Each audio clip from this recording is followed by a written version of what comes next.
రాముడు దేవుడైతే రావణుడు మహనీయుడని విశాఖలో ఓ కొత్త నినాదం పుట్టింది. రాముడి కంటే రావణుడే గ్రేట్ అని అంటున్నారు. దేశాన్ని ఏలిన ద్రావిడులను రాక్షసులుగా చిత్రీకరించి చరిత్రను వక్రీకరిస్తున్నారని చెబుతున్నారు.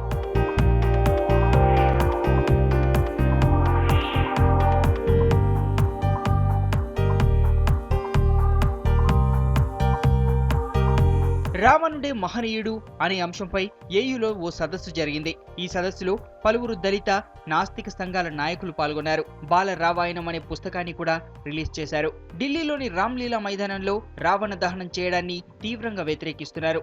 ఇకపై రావణ దహనాలు చేస్తే వచ్చే ఏడాది నుంచి రామ దహనాలు చేస్తామని హెచ్చరిస్తున్నారు. ఇక్కడ మూల నివాసులైనటువంటి ఇక్కడ రాజులందరినీ కూడా రాక్షసులను చేసి చంపి వాళ్ళ చేత మళ్ళీ మనం పూజలు చేసుకుంటున్నారు. ఎంత అన్యాయం అండి ఇది లోక రాజ్యం అని చెప్తూ ఉన్నారు. పక్క నుంచి నిన్న ఢిల్లీలో రామ్లీలా మైదానంలో ప్రధానమంత్రి సోనియా గాంధీ గారు రాష్ట్రపతి వెళ్ళి రామలీల చేశారంటే ఇది లౌకిక రాజ్యమా లేక మత రాజ్యమా?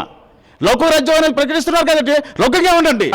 రావణ లీలలు చేయకండి, చేస్తే వచ్చే సంవత్సరం నుంచి మేము రామలీల కూడా చేస్తామని ప్రభుత్వాన్ని తెలియజేస్తూ ఉన్నాం. చరిత్రలో 300 రామాయణాలు ఉన్నా కేవలం వాల్మీకి రామాయణాన్ని ప్రచారంలోకి తీసుకోవడం పెద్ద కుట్రని చెబుతున్నారు. కేవలం ఓ వర్గం ఆధిపత్యం కోసమే వాల్మీకి రామాయణాన్ని వాడుకలోకి తీసుకున్నారంటున్నారు. ఈ విషయాన్ని ప్రజల్లోకి తీసుకెళ్తామంటున్నారు. రాముడు గొప్పడు రావణుడు గొప్పడు అంటే అనేక విధాలు అన్ని విధాలా మనకి రాముడు అనేది ఒక బ్రాహ్మణీ సంస్కృతి, ఆధిపత్య సంస్కృతికి లేదా ఆర్య సంస్కృతికి ఆధిపత్య సంస్కృతి చిహ్నమే తప్పితే ఈవేళ ప్రజా సంస్కృతికి కానీ లేదా అణగారిన వర్గాల సంస్కృతికి కానీ ద్రావిడ సంస్కృతి కానీ రాముడు చిహ్నం కాదు.